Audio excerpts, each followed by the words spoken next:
রাজনীতিবিদদের দুর্নীতি করার জায়গা কিন্তু খুব কম। মন্ত্রীরা যারা মন্ত্রী পরিষদে থাকে তাদের একটা দুর্নীতি করার জায়গা থাকে, কিন্তু সংসদ সদস্য থাকে না। আমি মনিরুজ্জামান মনির, আমাদের কিন্তু দুর্নীতি করার জায়গা থাকে না।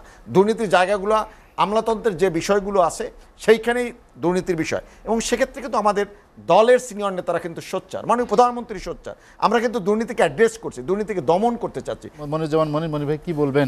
না, ওনার এই অংশে আবার গল্পের মধ্যেই আমি বলে দিই। সেটা হলো, প্রথমত বিএনপি যখন 2002-03 সালের দিকে ক্ষমতায় ছিল, যখন আব্দুর রহমান বাংলাবাদীদের উত্থান ঘটেছিল, তখনও বিএনপি বলেছিল, সরকার প্রধান বলেন, বিএনপির সিনিয়র নেতৃত্ব বলেন, স্বরাষ্ট্রমন্ত্রী বলেন, এরা সকলেই বলেছিল এটা মিডিয়ার সৃষ্টি, এবং সাথে জামাত ইসলামের মতিউর রহমান নিজেদের সুর মিলিয়েছিল। অতএব ঘাতক, নিজামী, দিলওয়ার হোসেন সাইদি, এদের কথা ওনাদের ভালো লাগছে এবং সঠিক মনে করেছিল। তার ফলশ্রুতিতে কি ঘটেছে বাংলাদেশের মানুষ দেখেছে। আবার যখন এই ঘটনা ঘটেছে তখন আবার তারা বলে, ক্রেডিট নিতে চায় যে আমাদের আমলেই তাদেরকে দমন করেছিলাম, গ্রেপ্তার করেছিলাম। এই হলো বিএনপির স্ট্যান্ড। দেখুন, হোলি আর্টিজেনে প্রথমতেই আমি যারা মারা গেছে, সেদিন শহীদ হয়েছে, তাদের বিধি আত্মার মাগফিরাত কামনা করছি এবং শোক সন্তপ্তের প্রতি গভীর সমবেদনা জানাচ্ছি। বিদেশি সহ যারা মারা যাচ্ছে, আমি আপনার প্রথম ইন্ট্রোতেই বলেছিলাম, এই দেশ বিনির্মাণের ক্ষেত্রে মহান মুক্তিযুদ্ধের শুরু থেকে অদ্যপতি পর্যন্ত দেশ বিনির্মাণে পুলিশের একটি গুরুত্বপূর্ণ ভূমিকা পালন করে। সেদিনও দুজন পুলিশ অফিসারই আত্মাহুতি দিয়েছিল। সেদিন বিদেশি নাগরিকদেরকে রক্ষা করার জন্য, বা ওই দিন যেন যারা ওই হোটেলে হোলি আর্টিজেনের ভিতরে যারা ছিল তাদেরকে কিভাবে মানে জীবনটা তাদের রিস্কেও করতে পারে, তার জন্য কিন্তু সেই সিরিয়াস ভূমিকায় পুলিশ অবতীর্ণ হয়েছিল। সেই কারণে আমি বলি যে বাংলাদেশের পুলিশ যে কোনো সময়ের চেয়ে অনেক বেশি আধুনিক, অনেক বেশি ডেডিকেটেড। এখন এইটাকে প্রশ্নবিদ্ধ করার জন্য অনেক রকমের খেলা থাকতে পারে, আমি মনে করি সেই খেলাটা দেশের জন্য ভালো নয়। তবে ওনার অনেকগুলো কথার সাথে আমি একমত, যেখানে দুর্নীতির প্রসঙ্গ উনি যেটা বলেছেন যে সাবেক মন্ত্রী পরিষদ সচিবের ছেলে যদি এটা হয়ে থাকে, সে যদি দুর্নীতির সাথে জড়িত থাকে, আমরা অনেক সময় অনেক দাঁড়িয়ে রাখি, এটা বলতে মুসলিম হিসাবে আমি এই কথা বললে হয়তো অনেকে ট্রোলও করবে। আমি 5 ওয়াক্ত নামাজ পড়ি, আমিও হজ করার চেষ্টা করি, আমি নীতি নৈতিকতার সাথে চলার চেষ্টা করি, কিন্তু এদের একটা কালচার হয়ে গেছে দাঁড়িয়ে রাখে, কিন্তু দুর্নীতিতে অত্যন্ত মানে দক্ষতার সাথে দুর্নীতির সাথে জড়িত থাকে। আপনি দেখবেন জোহরের নামাজের সময় মন্ত্রণালয়গুলোতে একালে লম্বা লাইন পরে নামাজের জন্য, এক নামাজের কথা বলে 1 ঘন্টা 1.5 ঘন্টার ভিতরে আসে না, এরকমের পরিস্থিতি আছে। তবে হ্যাঁ, আমি আগের বারেই আপনাকে বলেছিলাম, মন্ত্রী পরিষদ সচিব বর্তমানে মাহবুব হোসেন, আজকে যে কথা বলছি 1 বছর পরও আপনার সাথে সেই চ্যালেঞ্জ দিয়ে কথা বলতে পারবো। আমরা কাছ থেকে দেখা একজন সজ্জন, নীতি নৈতিকতা সম্পন্ন একজন দেশপ্রেমিক মানুষ, বর্তমান মন্ত্রী পরিষদের সচিব। আগের যে সচিবের কথা বলছেন সেটা তো অবশ্যই সময়ের দাবি রাখে তদন্ত করা। তো শুদ্ধাচার পুরস্কার পাইছে কে? পুলিশ প্রধান। আচ্ছা, আমি একটা জিনিস আপনাদেরকে বুঝতে হবে, একটা কর্মের মধ্যে থেকে শুদ্ধাচার,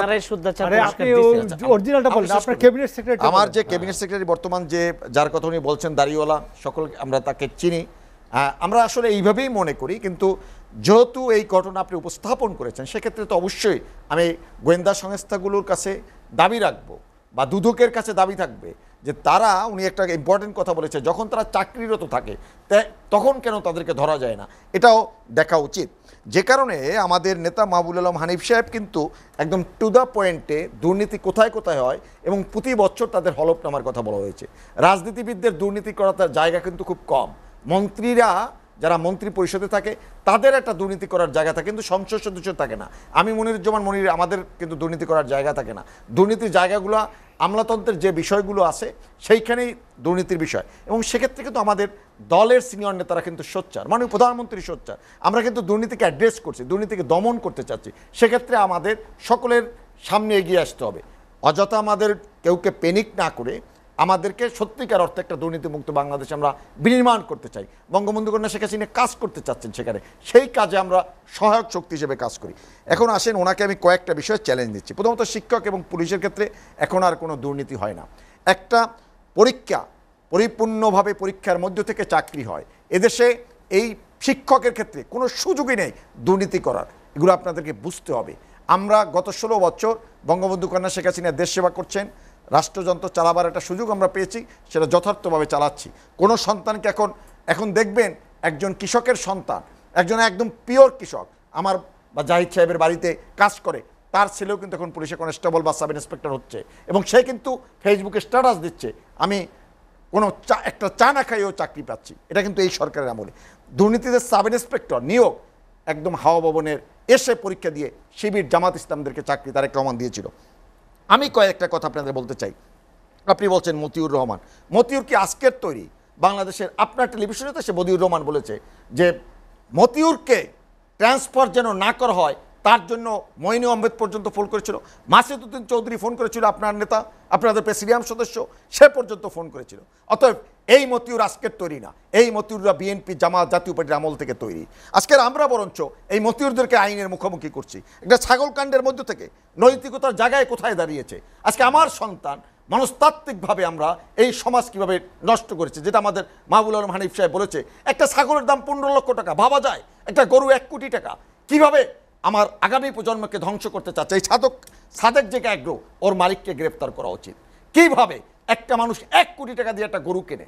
কিভাবে সমাজে একটি সমতাভিত্তিক রাষ্ট্র ব্যবস্থা কায়েমের জন্য মুক্তিযুদ্ধ হলো, একটি সমতাভিত্তিক বৈষম্যহীন সমাজ ব্যবস্থা কায়েমের জন্য বঙ্গবন্ধু আমার এই দেশটাকে স্বাধীন করলেন, সেই জায়গায় একজন 1 কোটি টাকা দামের গরু দেবে? এবং আমার সন্তান যখন দেখবে যে এই গরুটা 15 লাখ টাকা, একটা ছাগল 1 কোটি টাকায়, আমার 13 বছরের বাচ্চা, তার মনে তো প্রশ্ন জাগতে পারে, বাপু তুমি একটা এই রকমের একটা দামি গরু দাও। এই যে মনস্তাত্ত্বিকভাবে জাতিটাকে ধ্বংস করতে চাচ্ছে, সেই কারণে আমি মনে করি বিশেষ আইন করে এই সমস্ত মতিউর বা সাদেক অ্যাগ্রোর মালিক তাদেরকে বিশেষ ব্যবস্থার মধ্যে থেকে তাদের ফাঁসির ব্যবস্থা করা উচিত। একটি দেশ এভাবে চলতে পারে না। কেন? রাষ্ট্র তাকে বেতন দেয়। বঙ্গবন্ধু কন্যা শেখ হাসিনা তাদের জীবনমান বাড়ানোর, এক সেকেন্ড আমাকে শেষ করতে দেন, জীবনমান বাড়ানোর জন্য তাদের চাকরিতে বেতন বৃদ্ধি করেছেন।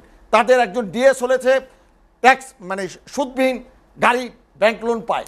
এত সুবিধা দেওয়ার পরও নিঃসন্দেহে এই জাতিকে চোরের জাতি রূপান্তরিত না করা যায়, কর্মদক্ষ একটা জাতি হিসেবে বঙ্গবন্ধু কন্যা শেখ হাসিনা তৈরি করতে চাচ্ছে। আমরা স্মার্ট বাংলাদেশ নির্মাণ করতে চাই।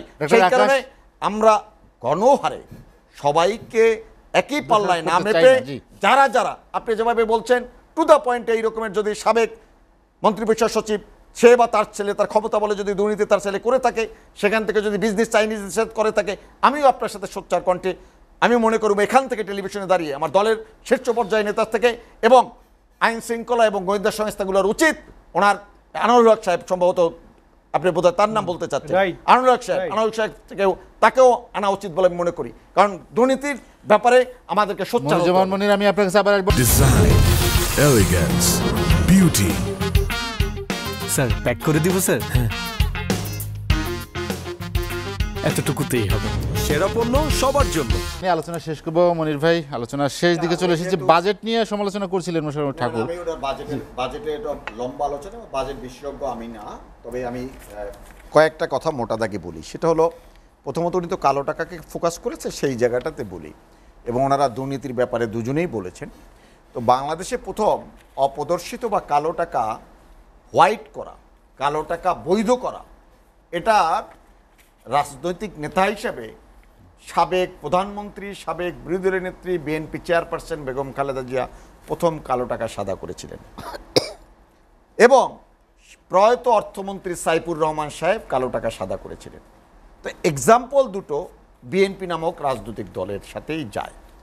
এখন আসেন, আমি বরঞ্চ কালো টাকা সাদা করার ক্ষেত্রে আবার আমি ওই ফিরে যাচ্ছি সংসদে, আমি আবার ফিরে যাচ্ছি মাহবুবুল আলম হানিফের কাছে।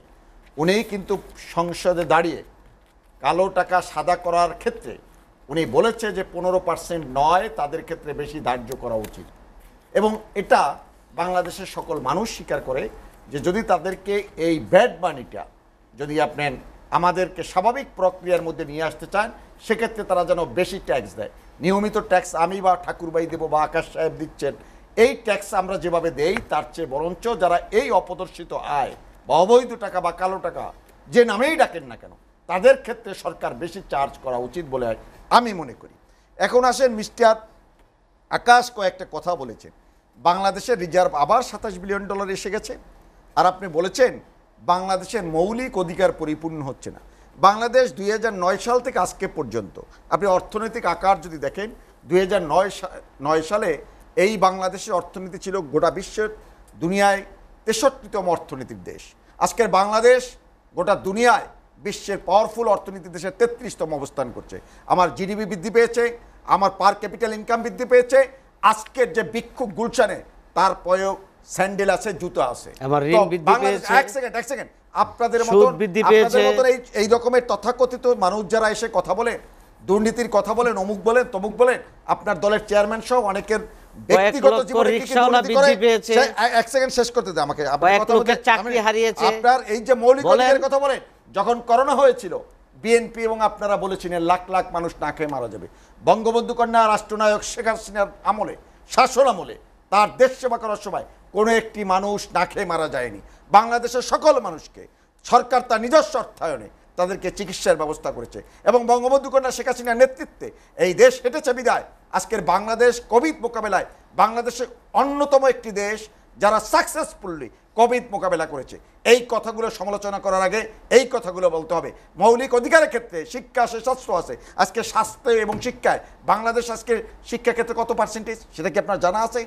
2009 সালে কত পার্সেন্টেজ ছিল, আজকে কত? এগুলা ক্যাটাগরিক্যালি জেনে তারপর টকশোতে কথা বলতে আসবেন। অন্তত আমার সাথে কোনো রকমের এই ধাপ্পাবাজি কথাবার্তা বলবেন না। প্রত্যেকটা ইন্ডিকেটরে বাংলাদেশ বঙ্গবন্ধু কন্যা শেখ হাসিনার নেতৃত্বে অগ্রসর। মুজিবুর মনির হাতে সময় নিয়ে ঢাকা আলোচনা শেষ ইউনিভার্সিটির করবো। অবস্থান কোথায় বিশ্বের, আরে, হ্যাঁ, আপনি অবস্থানটা এক- বলেন, লেখাপড়ার মান কোথায় গেছে সেটা বলেন। টোটাল যে পরিস্থিতি আপনি কিছু জিপিএ বৃদ্ধি পেয়েছে সেটা দেখালে হবে। ডাক্তার আকাশ, আমরা আলোচনা শেষ করতে চাই। সমস্ত কিছুতেই বৃদ্ধি পেয়েছে।